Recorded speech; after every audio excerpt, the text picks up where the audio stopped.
A very warm welcome on the Fireside Chat episode 1. My name is Bhaskar and I will be your host. I have two eminent speakers with me, Anand Kumar, professor from ISB, and Mr. Jerry Gupta, senior vice president at Swiss Re. Professor Anand's experience spanned the world's largest financial services firm to Silicon Valley startup.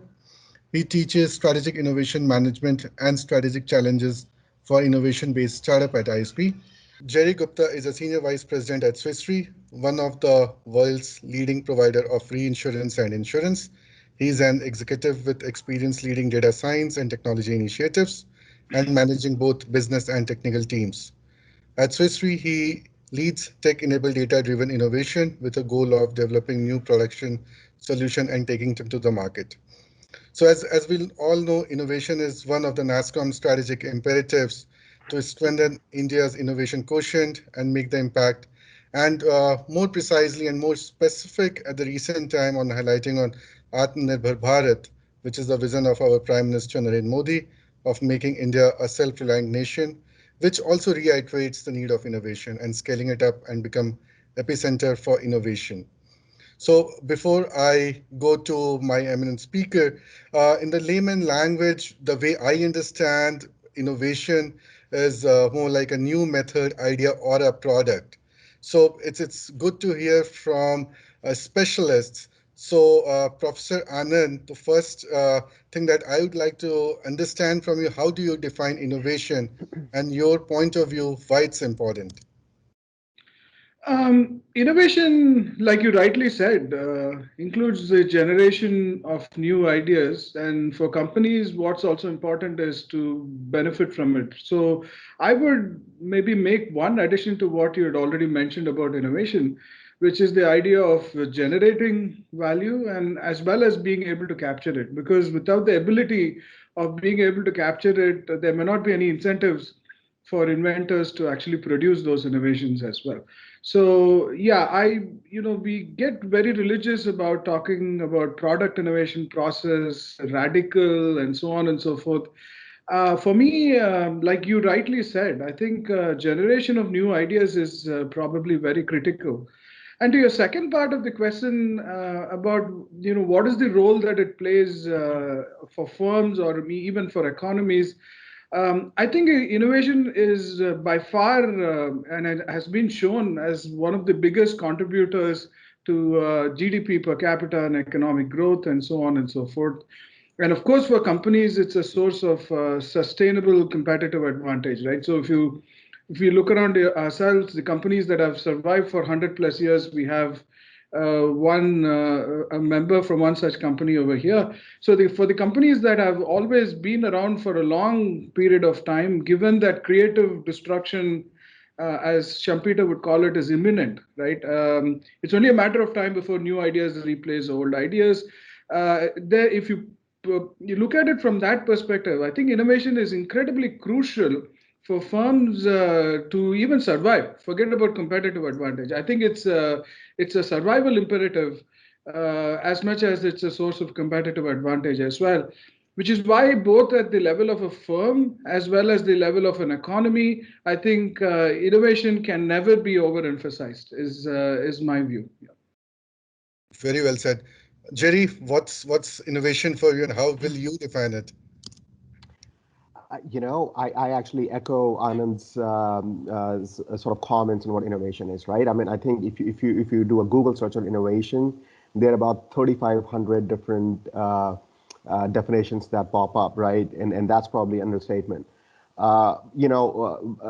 There's one definition of innovation that I like, which is innovation is creativity meets action, right? So I don't define innovation in the terms of incremental or moonshot. I don't define it in terms of internal versus external. I don't define it in terms of revenue generation versus cost reduction, because I think that puts too much structure on it. In my mind, the other attribute of innovation that's really important to understand is innovation cannot be static, right? So innovation is evolutionary, right? Which means today we have certain concept of what innovation is, but tomorrow innovation would mean something different, and that's innovation too, right? It's evolutionary, it is progressive, it's flexible, it's creative, but it's also actionable, right? It demands action. It's not simply creating mind maps and knowledge bases and IP without them being able to deploy it. One thing that I have started to realize, I would say, over the last couple of years is innovation is mostly culture, right? Which is you can have all the tools and technologies at your disposal, um, all the funding, all the capital, but that does not make you innovative. To be innovative as a corporation, as a nation, as an entity, you need to have an agile, paranoid culture that is focused on experimentation, right? So, you need to be always looking over your shoulder to a certain extent. I know that sounds a little bit dystopian. It's not. Paranoid simply means that you are not too complacent, but you have to be really agile, which means, when you embark on a path, you should be able to continuously assess if that is the right path, no matter how far along you are. And Elon Musk talks about the first principles, and I would encourage people who are watching this webcast to go look at those first principles and how iteration works. And then obviously, you need to have a culture of experimentation, which is to say, you can't spend too much time planning. You actually have to start doing stuff, taking small risks, but doing it in rapid iterations. No, no, I completely agree, Jerry. And it's very important when you talk about the culture and the action. Um, and the third point that which I want to add on is also the mindset, because the moment you come with that mindset that you have to make the change, and also it's evolving, so action always needs to be there. I completely agree with you on that. Uh, I'm having a follow-up question on the same point. Jerry, question to you: is there any process to be successful in innovation? Because it's very difficult at this point in time when you are coming with an entrepreneur mindset. And is there any secret sauce towards it that makes a life a little easier, right? There actually is a secret sauce. And this is I'm going to give you $1 million answer. So the secret sauce is called grit, right? Which is your ability to look around corners and walk through walls, which basically means uh, anticipating changes, being comfortable with changes, and then when you face obstacles, your ability to just bust through them, right? I mean, that really is the secret sauce. And to a certain extent, um, developing processes around innovation is sort of an oxymoron, but I do have some, over the last 10, 15 years, I've been in different environments, innovation related environments. And so we have developed some frameworks, and those frameworks are basically, I would say, guideposts. They are not, set in stone processes or anything that sort, right? But basically, at the organizational level, we say we have a framework called ACT, which is action, competencies, and transactional economics. What it really means is it's always better to take thoughtful action as opposed to spending a lot of time on fruitless planning. Second piece is the concept of core competencies don't matter that much anymore. It's all about how are you able to provide the best customer experience, and whatever touch points you're able to create, that's fine. Amazon, Google are prime examples of companies that have upended the concept of core competencies and thrived. Microsoft is on the same path now, right? Their core competency is providing a great customer experience. And so in that pursuit, they'll get into media, they'll get into products, they'll get into hardware, they'll get into everything, right? And the final part is transactional level economics don't really matter. In the old days, when I was in business school, it was always about your NPVs, your IRRs, and cash flow, and all of those things. And if your marginal revenue was less than marginal cost, it was not a good product or a solution, right? In today's world, your transactional level economics don't really matter per se. In certain cases, your transactional level economics are a distraction to the overall business, because you are basically coming in on the basis of creating customer engagement. Your initial product might actually be a loss leader, but you're generating value through your overall sort of, data, ancillary products, insights, and all of those things. So at a high level, at the organizational level, I think that is true. At a team level, we have a framework called PET, which is there needs to be a P stands for permission, which is permission to experiment, right? So the incentives within the organization, within the team, have to be such that team members feel empowered to experiment. The permission to experiment. The second is an environment that fosters flexibility, agility, stuff like that. And the third piece is, in today's world, the talent has to be cross-functional, right? A team needs to be composed of people with cross-functional talent. And that's simply the reality, right? You hear about concepts like ninja teams and stuff like that. And then at a product level, I'm a firm believer in a SIFT framework, which is, for a product to be successful, it needs to be simpler. And it needs to be one of the four criteria, one or more of the four criteria, which is it's simpler than an existing product or your competitor, more interesting or innovative.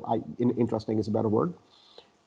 Faster or quicker, and then more trustable, right? So it needs to have a combination of one or more of these four attributes. Great point, and glad to understand there are frameworks and which can be definitely followed to be successful in this area. Professor Anand, your point of view on this? I agree mostly with what Jerry actually has said, but I'd like to, sort of piggyback on one of the most important points that I think he made in the answer to your previous question, which is the culture part, right? I think mindsets are very, very important. I think companies and organizations need to set themselves up in order to sort of keep generating innovations on a systematic basis, right? It's just not about trying to do it once, but to be able to do it systematically. And the only thing that I would add to Jerry's very nice points that he sort of made is the idea that even within a firm, right? It's important for firms to think about different set of processes as innovations themselves move across the life cycle, right? What do I mean by that? From their nascency, right? So you're generating ideas at a very nascent stage, and maybe at the tail end, you're actually taking these ideas to the market, right? So, no single process might actually work. That work in the nascent stage might actually work when you're trying to take these to the market, right? There are several companies which actually follow a systematic set of processes as the innovation themselves moves towards its life cycle. Like Jerry mentioned, these frameworks. But what might also be important is to customize these according to how the innovation itself is evolving. The set of processes and core management principles that might actually work at a very nascent stage of the R&D or the innovation process may not be the same that actually works in the tail end when you're actually trying to take these products to the market. Because when your innovation is closer to the market, maybe there is more need for refinement, there is more of a need to understand customer expectations. But the same set of things may not actually work when you're trying to, you're doing some blue sky thinking, you're coming up with the next big breakthrough, or you're attempting to come up with the next big breakthrough. Because at that point in time, the same set of processes that might be useful at a later stage may not be the ones that actually work, right? At the early stage, the nascent stage, you might want to give your inventors more autonomy, whereas at the latter stage, you might need more discipline simply because you're trying to hit the market, and so on and so forth. So that's probably the only addition that I would make. And these frameworks, these frameworks are useful. And many companies that also do it have sort of tend to customize it as the innovations themselves move through the life cycle. right? That's probably the only addition that I would make to what Jerry has already spoken about. Yeah, so two things which came out very clearly. One is on the framework, which is definitely a building block, and on top of it, you will have definitely those additional wrappers which talks about your industry and the domain. But one thing which came out very clearly in our discussion is about the culture. And this culture thing, it's very important. And then that's my next question towards you, Professor Anand. Uh, what are the steps generally taken from academia side to seed that innovation mindset in students? Because this is something which you have to seed into the student mindset. It will not come from the day one. Yeah, so there has been a lot of work, for example, in psychology, right? Thinking about the mindsets that improve the creativity potential of people. There's also work elsewhere too. But my favorite one is this idea of trying to imbibe a growth mindset in the minds of people, right? So this is based on the idea of Carol Dweck, who actually did this experiment with a bunch of school students, and she found that people who are sort of tenacious, who would rather try and fail rather than not trying at all for the fear of failing, are the people who are, who might be better suited for learning and adaptation, which is critical for the process of innovation itself. So my so I can't talk about what maybe the other schools do, but I can certainly talk about what I teach my students, right? What I try to tell them is this idea of developing a growth mindset. The idea that talent or even intelligence, for that matter, is not innate. It's something that can be learned and developed. And this is probably critical to this idea of learning and adaptation, once again, which is crucial for the process of innovation itself. I think such mindsets can be developed. If Microsoft is an example, of transformation and how Satya has transformed it in the last few years, the story is about developing a growth mindset, right? So if there is one thing that I try and teach my students, it's about this idea of developing a growth mindset, and for managers to also encourage people to develop growth mindsets and develop it themselves as well, right? So that's something that I teach them. The second thing that this development of growth mindset itself emphasizes on is the need to also encourage inputs, right? So a lot of times organizations typically reward employees based on outputs itself, but there is a problem with something that is very uncertain like innovation, simply because despite sinking in all the inputs, you may not actually get these outputs as well, right? So it's important to also figure out ways to incentivize inputs rather than just outputs alone, right? And I do feel, right, sometimes I get the sense that we take the principal agent framework very seriously, so much so that we tend to be overly obsessed with these outputs. Now, don't get me wrong, outputs are incredibly important, because without them there's probably no way that companies are going to be able to capture value and economies are going to grow. Outputs are important, but it's equal to incentivize people to be creative and put in the effort to learn and adapt. I think the second most important thing in my mind, there are others as well, but the second most important thing in my mind would be to incentivize the inputs as well, and just not incentivize outputs alone. No, no, very, very well said, Professor Anand, about growth mindset and the output. And that's also one of the big challenge and how you will put that mindset seeded in the students. So same question for you, Jerry, but it's more from the organizational side, because once these people join corporates, how you will, and your organization for that matter, because you have a vast experience working in startups and all that, how you take it from there and see that growth mindset which Professor Anand talked about.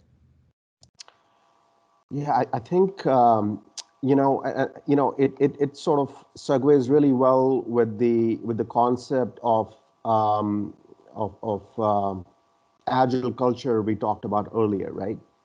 What we you know Most of the legacy organizations have a certain hiring process, right? And so if you look at if you look at the attributes, right, it's about character, competency, and compatibility, right? So of a candidate, most organizations optimize on competency and compatibility, right? Which is to say, they say, does this candidate have the competencies we're looking for? And by the way, a lot of organizations, when they do publish their quals for, job qualifications, they are simply pulling things from left, right, and center and adding as much as they can, right?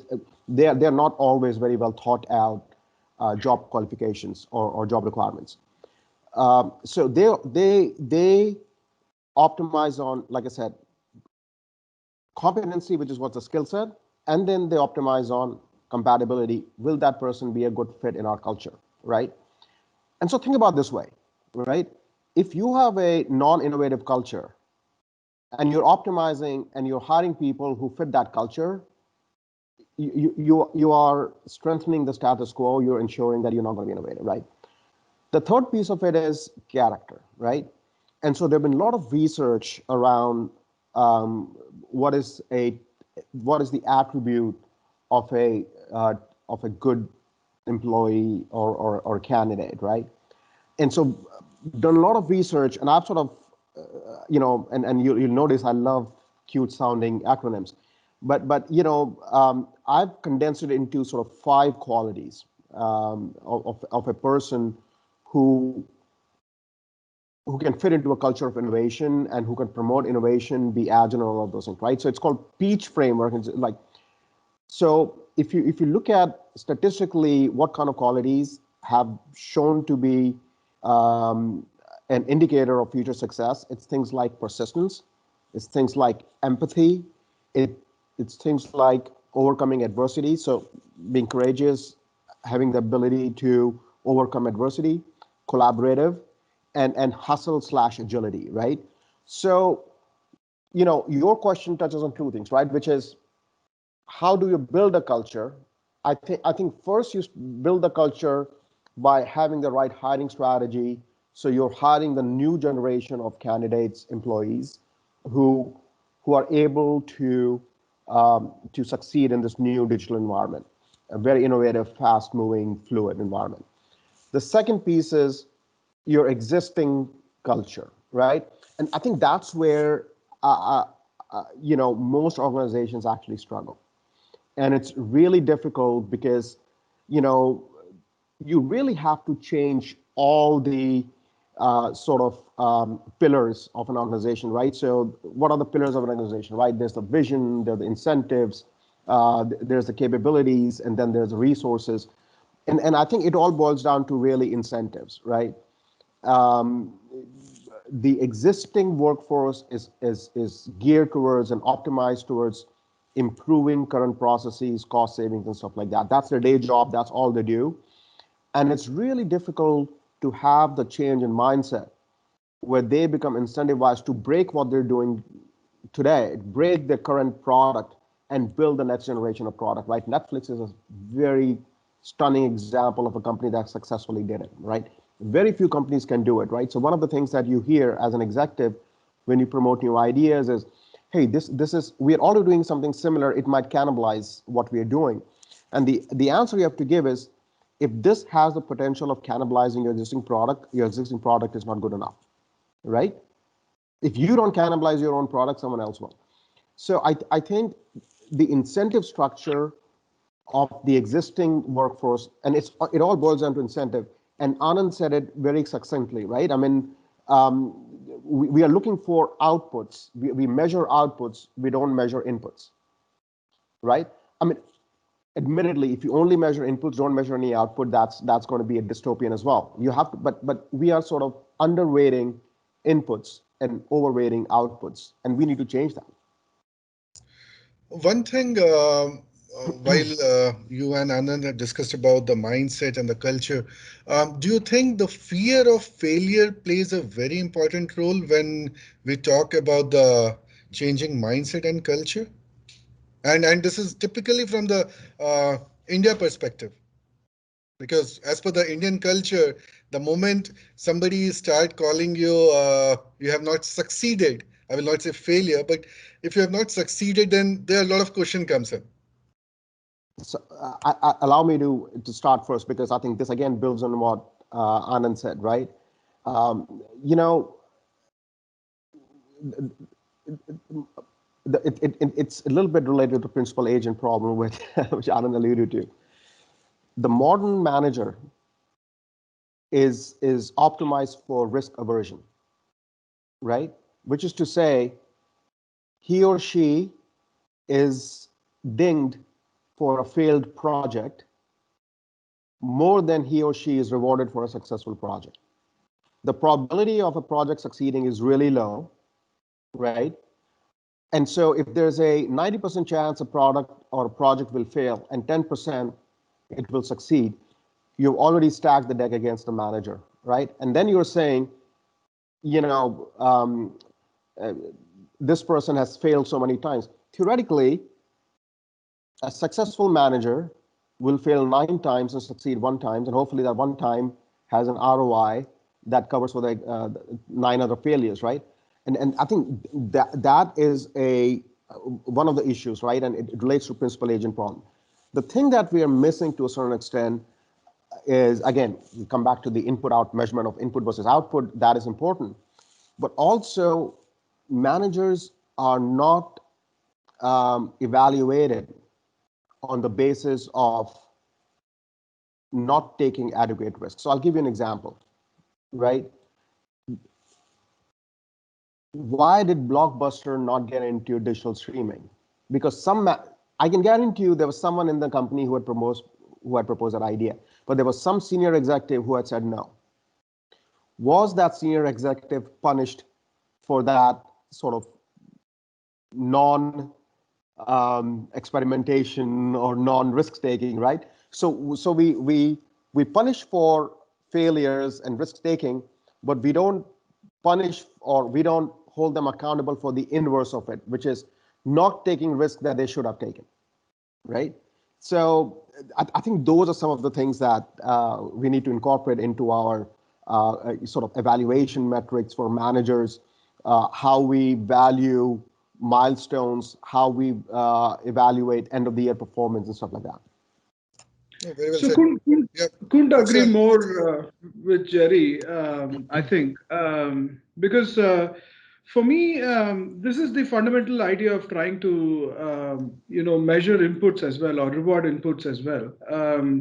And if one rewards inputs, right, maybe there is the fear of failure is also going to be minimized, right? I mean, that's probably the reason. Another reason why inputs needs to be rewarded. And yeah, I mean, the idea that modern managers are optimized towards risk taking so much so that most organizations are set up to have a lot of false negatives is in fact completely true as well, right? Because there are more ideas, there are fewer ideas that are pursued relative to maybe the optimum for a particular organization. And at a managerial level, I feel incentives need to be aligned towards risk taking as well. And let's not forget the role of the board and the stock market as well in being able to determine it. Sometimes the stock markets themselves. So one of my papers actually shows that the stock market exerts a significant amount of influence on how much risks managers actually take as well. The CEO in particular takes as well. So, it's important, to figure out as a manager to deal with these multiple stakeholders and still be able to take risks. And the last point that I would like to say is that I've heard this statement quite a bit over the last few years about celebrating failure, especially in the context of entrepreneurship. I think maybe a better word to use or a better statement to make would be to celebrate effort rather than celebrate failures, right? It's not about whether it's success or failure. It's about celebrating the amount of effort somebody made to overcome a particular problem or an issue. Yeah. So that would be my additions to what Jerry just mentioned. Absolutely, because celebrating effort is something we should definitely bang on. I completely agree with you on that. So, Professor Anand, When we talk about celebrating efforts and innovative mindset and culture, how you have seen students when they want to become an innovator or putting that effort towards innovation, what are the typical innovators dilemma that you see from the student perspective? So the innovators, like Christensen famously said, right? The business schools, unfortunately, the things that we talk about or set up the managers with in business schools, like Jerry mentioned, is so much against, making these big decisions. And it's so much set up in favor of false negatives, right? Let me give you an example, right? So the thing that we ingrain into students, things like IRR and NPV, make students naturally think about innovation decisions as capital budgeting decisions. The fact of the matter is, it's actually not. Simply because, just like Jerry said, if the odds of success is less than 10%, right, in expectation, your net present value is actually going to be lower, and that automatically sets up organizations against taking risks, right? And this is what we typically teach in a business school. The second thing that we teach the business school is to listen to your customers. So it's also important. Well, don't get me wrong, it is incredibly important to listen to your customers, but listening to your current set of customers is also sows the seeds for the innovator dilemma, which is that, okay, are you going to move on to a different domain, product domain? Are you going to be innovative? Simply because, listening to your current set of customers, while it is important, companies also need to open themselves up for possibilities of disruption, right? Because too much obsession with the current set of customer leaves the window open for potentially being disrupted, right? So in business schools, I suspect, while an analytical mind is incredibly powerful and valuable, this analytical mind, in the interest of making decisions through things like NPV and so on and so forth, completely sets up the organization in favor of making lots of false negatives, right? And the second thing is about, while listening to your customers is important, finding new markets is also important. So somehow these managers need to balance this idea of being very responsive to your current set of customers with continually and frequently finding new markets as well. And Jerry, how you see from the corporate side, what are the typical, uh, because in corporate we always set up innovation teams and come up with innovative ideas, but how you have seen these innovators, what kind of typical dilemma they have while working on it? That's a really interesting question, right? So I will give you my experience in both in sort of a big tech. I used to work at Amazon, and then also in legacy companies, right? In legacy company, you would always have an innovation group, right? Someone who does innovation, right? And then some other department. So in legacy company, the mindset seems to be there's one group that will do innovation, and everybody else will do their day job. And what it does is it creates friction, right? Because you have one group of people, a very small group of people, who typically don't have P&L responsibility, who who probably are not that close to the business, who are coming up with radical ideas by and large. And now they have to do all these things, and then they have to convince the business units. And if you really look at the dynamic, right, it just doesn't work that way, right? So in our organization at Swiss Re, we actually say everybody is an innovator, right? And I can, Ankit, anyone within our organization can submit ideas, can move the needle, right? And I think that's the right way, which is everybody's an innovator. Then if you look at the big tech environment, they again don't have innovation teams. At Amazon, as far as I remember, when I was there was no such thing as an innovation team, and there was no such thing as focus on your day job, so to say, right? Yes, I had responsibility over 5 product areas, and I had to deliver on those. right? But that didn't mean that if I had any ideas on Prime Video, I couldn't reach out to the head of Prime Video, and I use the word specifically head of Prime Video because it was open environment. I could reach out to the head of Prime Video, and he would actually, at that point it was a he would actually, he did take my call. He spoke with me for half an hour, right? And so I think that's the difference, right? Where you have basically flatter organizations where everybody is close to the business, where everybody can can can sort of um, have an input in everything else, and where you don't have these artificial silos that, hey, this is my territory, and so on and so forth, and you don't have these sort of a artificially created group called innovation group that is supposed to do innovation for your company, right? And in most cases, that group is sort of removed from the ground or the business, right? So I think the dilemmas that Clay Christensen, innovators dilemma that Clay Christensen talked about, and Anand also mentioned, right, which is, should I focus on my day job versus should I do this? You know, that dilemma, I think, is a red herring in today's day and age, right? So if you look at what Google does and Amazon does, they say, hey, do your day job, but also try to break our products and, right? Try to break our existing products, find something better. They give you permission. So I think it boils down to the permission. It boils down to the culture.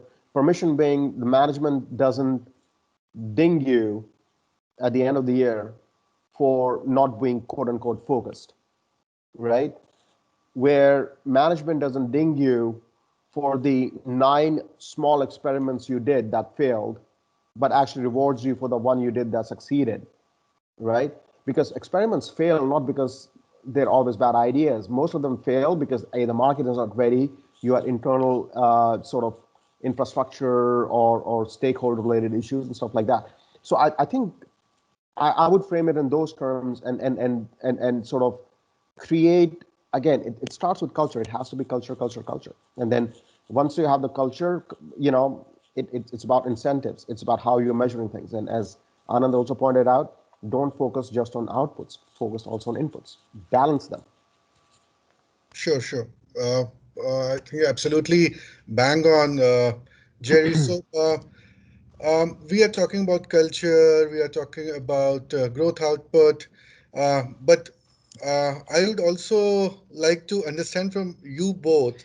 To start with Professor Anand first, you have spent time in corporate, now in the institute. You have also done, you have worked on the innovation side of it. What are the typical challenges you have faced? And if you can help us to understand with some real life example where you got stuck in, and then whether, and I will not, now on, I think I'm not going to use a failure. I will talk more about the effort now. And then you take it from there. Yeah, I mean, in some ways, you've touched something that I encounter on a daily basis, right? In the sense that, if you think about an academic, we are in some ways, thinking about rewarding outputs, we are also rewarded based on outputs, which is the number of publications that we actually publish on a yearly basis or some time frame like that, right? And most of the time, some of our papers take between 3 to 5 years to get published in some of these top journals of the world that have a very stringent acceptance rate as well. So, from my personal experience, this idea of failure or not succeeding rather resonates with me quite a bit, because there is a very thin pipeline, right, of projects that actually hit these very impactful journals and so on and so forth. So I encounter this problem of sort of trying, but that, some ways hasn't prevented some of us or even me from trying, for that matter, right? And I suspect that was something that is true of most quote unquote big breakthroughs and so on and so forth. This is something that is inherent in this process of innovation. So I would rather, I mean, for me, this whole idea of sort of trying, even though it means that the odds of success is actually very low, sort of resonates to me on a daily basis. And, this is what I would hope to see in a company that is hoping to create these big breakthroughs every now and then. The big advantage with the company is that there are many people trying. Like Jerry said, it could be anybody within the organization who could actually try to come up with these big breakthroughs. And it's just like a coin toss, right? The more times that you toss a coin, the odds that you're going to get at least one head or one tail is just going to be that much higher, simply because these individuals in an organization can independently try and go after these opportunities, as opposed to, so which means that, to the extent that many people within an organization are actually trying to generate these new ideas, the odds that there's going to be one big breakthrough, let's say in the next 3 to 5 years, is going to be close to one, right? And that is where I feel that Jerry's point of culture is incredibly important, right? It's about incentivizing people to keep trying. And if there are enough or many people trying within an organization, you can even go to the extent of saying that, you know what, I think there's a pretty good odd that this company is going to be around and going to continue to be successful over long periods of time, right? Yep, I agree. So, Jerry, any experience that you'd like to share where you have put in effort and it was not that successful? Because I also would like to take this discussion when anybody is planning to become an entrepreneur or an innovator. So at least they will learn how you have evolved and how you have gone through that path. Yeah, I can share both my corporate innovation and I've been an entrepreneur as well, both experience. So I'll start with the corporate first. It's a little bit closer experience. If you forget about the innovator's dilemma, right, which we've talked about for a long time, and we say we already know about that.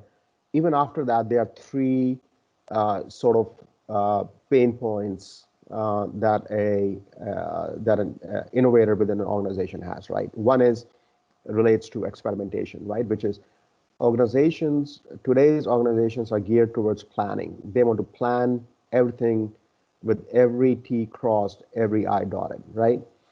That culture doesn't lend itself well, or that mindset doesn't lend itself well to experimentation, right? Companies still think, in terms of, you know, um, 2 million, $3 million spent per project and all of those things. The reality is, in today's day and age, you can run very effective product or solution-based experiments for $50,000, $60,000, right? It is not that expensive to do, but today's organizations or legacy organizations don't really understand that much. Part of it is because their talent mix is not there like it should, like in some of the big tech companies. The second piece is sort of this, and I think to a certain extent it's a red herring, which is the brand aspect, right? Which is every time you try to experiment, they talk about brand issues, brand issues, brand issues. But I think companies will need to figure out how to manage that. You could have white label experiments and things of that nature. So I think the brand issue is a red herring to some extent, but that keeps coming up as one of the obstacles for internal innovators. And the third is obviously capital, right? Which is, like Anand pointed out, innovation is looked as a capital budgeting exercise. And because it's looked as a capital budgeting exercise, or at least the way it's measured, you're running into the same capital budgeting issues like anything else. So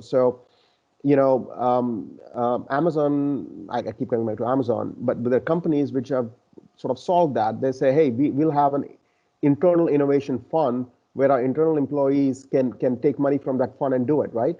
Then there are companies that also, I would say, let's go even further and say, hey, we like your idea. We don't have internal money, but go out there and raise money, and we'll support you. We'll provide you with infrastructure and stuff, right? So I think you have to give your people the permission, right? So it always starts with permission. In the startup environment, I would say when you say failures, right? I mean, I've had done 4 or 5 startups, except one. All of them sort of fell by the wayside. The issues really boil down to capital and talent, right? and it's a catch-22 because you don't get capital, external capital, till you have talent, and it's really tough to get dedicated, good talent unless you have the capital, right? And so when I advise or mentor startups now, I always tell them, right, the days of you getting funded based on an idea are over. That's not going to happen. So you need to come up with a really light, even minimum viable product that you can build yourself internally or through external sources very cheaply and quickly and test it in the market. And unless you're able to get to that stage and get some traction in the market, the probability of you succeeding is very low, right? So it's about capital, it's talent. And then also, to a certain extent, we are also in an environment where, some of the newer talent entrepreneurs are not getting the recognition or getting funding they should be getting. And in the Silicon Valley, it's a recognized problem that, women don't get funded to the same extent as men do. But I would say it's even more than that. There is a startup ecosystem that has developed, and I'm sure it's the same in India as well, where investors are comfortable with a certain group of entrepreneurs, and it becomes a vicious cycle where they're only funding their companies, startups, or ideas, and then there are a lot of good talent. And again, catch 22. I mean, how are you going to showcase your skills if you don't get the first chance? And so I think that's something that wasn't there 10, 15 years ago when I started in the field. But I think over the last 5, 7, 10 years, it has solidified, and you can really feel it, right? Where access to capital seems to be very tightly gated, right? Which in my mind is contrary to the principles of venture investing and innovate capital for innovators. No, I think that's going to also help people, those who are also planning to be an entrepreneur. So failure, and very well put in by Professor about putting the effort and things like that. So that is very important. Now I will move to my favorite round, which I call as a rapid fire round. The rule of the game is you have to answer within 2 lines, not more than that. And once you hear the question, so you have to just talk what comes in your mind first. So I will start with the first one. Uh, and so I will start with Professor first, and then Jerry, you can answer. So, Professor, the first one is India and innovation. We have a long way to go. What we have seen over the last few years is very encouraging, but we do have a long way to go. With Jerry? I would say red tape and lack of capital. I mean, I think from what I see, those are the main issues. But I think in India, it's the opposite. Innovation culture exists, the supporting mechanisms don't. Good point. So, Professor, I will give you a fair chance now. I will start with Jerry. The second one is skill resources versus innovative mindset. I would say, and again, I've already alluded to it, right? Competency, character, compatibility. So character, and so to me, innovative mindset means a person who is persistent, has empathy, who has grit, who has character, and obviously competency is has some level of competency. So I'll always go with innovative mindset over sort of a subject matter expert, so to speak. Again, it's you have to optimize. So I don't want to discourage deep skill set people, but so you have to balance and optimize. But it's more about character than the other two attributes. No, I agree. Anand? I'm going to take on a choice that you did not give me. I would rather say both, because I think both of these are important and these are complements. Yeah. Yeah. Okay. So next question to you, Anand.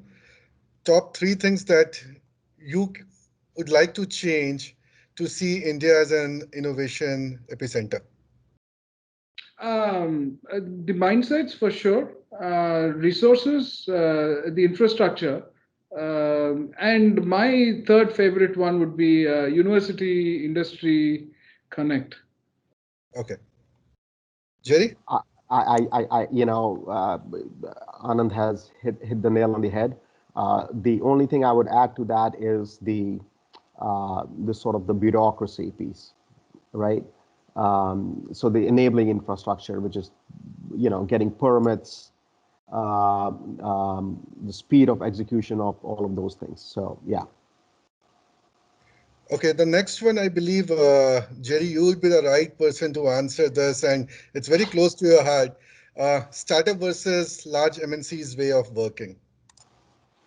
So you mean my preference or So how you define startup way of working and large MNC way of working, whether you think it's more agile will be the right way, or I mean, there are many MNCs, they are still going with the traditional way. So, I have had experiences both. So I would say is if one word that comes to my mind when I've worked in startups, it's chaotic. And one word that comes to mind when I talk about large corporations is over planning. Okay, good, but Anand? I'm again going to exercise the choice of both. I think startups are really great with blue sky thinking and generating new ideas. I think large firms are exceptionally very good at scaling and keeping the opportunities, milking the last dollar from an opportunity. So I think there Fantastic. are things to learn from both of them, and like Jerry said, things to improve in both the ends as well.